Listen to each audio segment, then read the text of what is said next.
আসসালামু আলাইকুম ভিউয়ার্স, আবার চলে আসলাম নতুন একটা ব্লগ নিয়ে।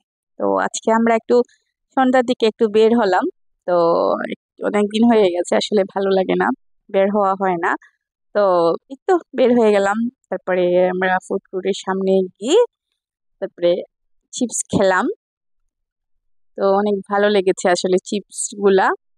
তারপরে গেলাম পানশিতে, যেহেতু সিলেটে পানশিতে যেতে তো হবে।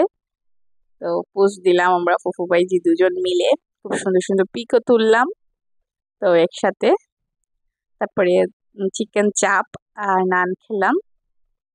নান খাওয়ার পরে এটা ছিল রাতের খাবার। যেহেতু রাতের খাবার ছিল, একা যাইনি অবশ্য, আমার সাথে ছিলেন।